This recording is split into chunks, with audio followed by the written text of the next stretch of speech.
I will be talking for a few minutes about the second cello sonata by Brahms, and then about the first movement in particular.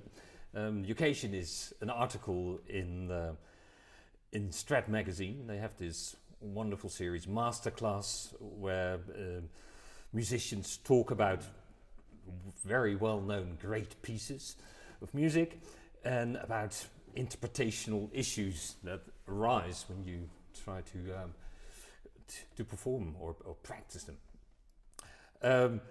The occasion that the Strad magazine asked me to talk about this sonata is that I'm recording all those sonatas. I'm saying all those sonatas. There are only two Brahms cello sonatas, but on this CD where Opus 99 is released, I'm also playing Opus 100. So the two make an incredible pair of sonata music.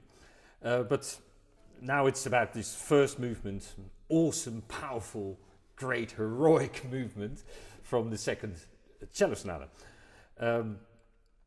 This is a extremely well-known piece. We all think that we know it very, very intimately, which almost makes it difficult to look at it with fresh eyes. But that's still what we need to do when we perform the piece or when we talk about the piece. It must have been so exciting to be living in Brahms' time and just see, well, maybe even the manuscript, the first sketches, because much of this score is so exciting, not to say revolutionary. It's like I said, it's a heroic piece. It's a powerhouse. The other sonatas are so much more lyrical, but this piece is symphonic and fierce piece. Also, it's uncompromising. The cello part is pretty challenging technically. The first cello sonata is, well, easy to play. Even the piano part of that sonata is easy to play. But in the case of Opus 99, there's a gigantic piano part and a very challenging, uncompromising cello part. You probably think, where's the pianist? Well, he's not here. Because the article in the magazine is specifically about the cello part. Which was a bit of a challenge, because of course it's very hard to talk about the cello part and not mention the piano part. I mean, it's so much a duo piece. The piece is published as a piece for piano and cello, not the other way around. But yeah, let's try to talk about the cello part for a few minutes in this clip, this mini lecture. So there's let's start with the opening, the first theme, which is it's hardly a theme. It's just screaming motives. It's thunderous motives. It's the piano starts with a huge arpeggio, forte explosion, and then plays with subito piano and with tremolos, and it's all very turbulent, very exciting texture. And the cello comes in with an upbeat to the third beat in the first bar. So you get as sort of something falls into the water. There's an explosion in the piano part, and then the cello comes in. And like I said, the cello comes in the third beat, which is not a downbeat, so it's just not ba-bam, but it's ba-bam, and then it flies on like a gigantic bird or something. And so it goes over the bar line. The bar line, of course, is not an obstacle, but it's a big cliff that you can just fly over, which is a great sensation if you can feel that. So that's the first two notes for the cello. It's a quarter interval. And then it's very different. So those are the first 6 notes, 3 streams with upbeats. Technically, they're a challenge in a way. I mean, the sound has to be big. That's already something. Of course, we enjoy playing big on a cello, but it requires technique. But then there's the short note, which needs to be very short but very resonant. It's this big interval, but then small interval on the second string, which is a bit of a string, a little bit duller than the upper string. So you have to compensate that. And then you've got, this is a small interval, very big in comparison. Then we've had 4 intervals already. Quarter, minor second, major second, minor third. That's only 6 notes, and the piano is going through harmonies, and it's already a journey, and we're only talking a few seconds. I think I'm talking a few minutes already, so I should try to move forward. I used the word uncompromising because this sounds very nice on the cello, but a few bars later, the cellist has to go there, really high, and then a few bars after that,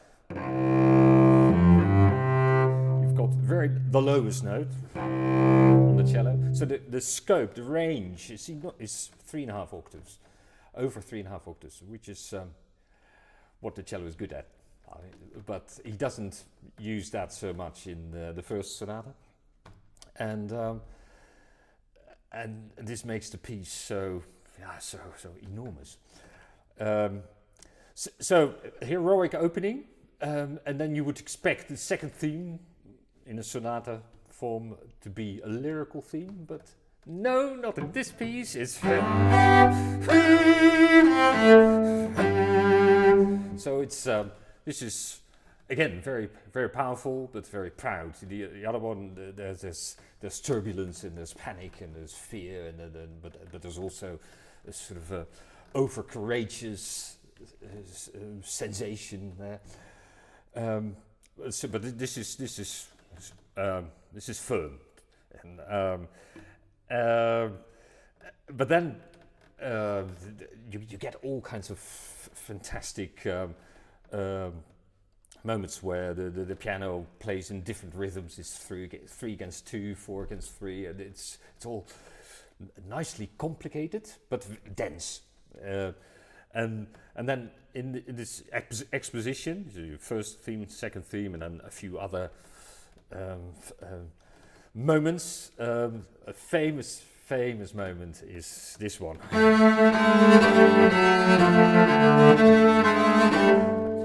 So where you have to play, well, it's a sort of a tremolo, but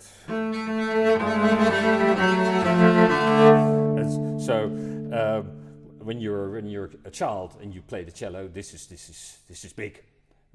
But also when you play the cello as a hobby, as an amateur, this is great, great challenge. It's tough, but when you're a performer, this is also fantastic to deliver on in a concert. The piano is doing ball whoop, so big chords, and you're doing this wild tremolo. So all those elements that I've been talking about are just turbulent, big, exciting elements, and that all takes place in the exposition. Then there's this phase in the development section where practically everything is pianissimo. So there's a lot of forte and fortissimo in the first 2-3 minutes, and then there's a whole phase where it's mysterious and enigmatic, So the piano starts, da, da, doo, doo, da, doo, and the cello answers. And of course, chromatic lines always mean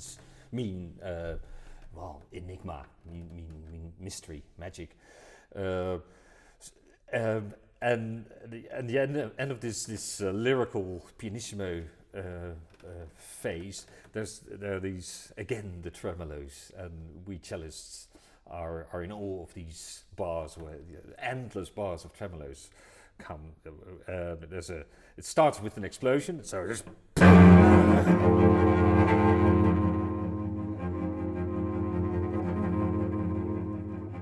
and the piano does the theme, but sort of peacefully, but still mysteriously in long note. Da, dee, da, sorry. Da, dee, da, and we do.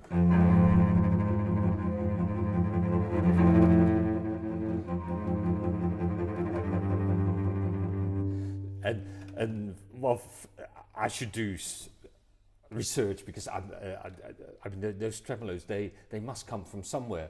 There is one Mendelssohn string quartet where the cellist has to do tremolos, like this bow string crossings, fast string crossings. But apart from that, this seems to come from a different kind of music. I like gypsy music, Hungarian music, somehow from Eastern Europe. And Brahms, of course, was very, very into Hungarian music and intrigued by what was there in that culture. So that element is also in this piece, which makes this piece a very rich piece. And I could be talking quite a bit longer about this, but I think I should finish here, and hope that you look at the piece again and enjoy the article. Thank you very much.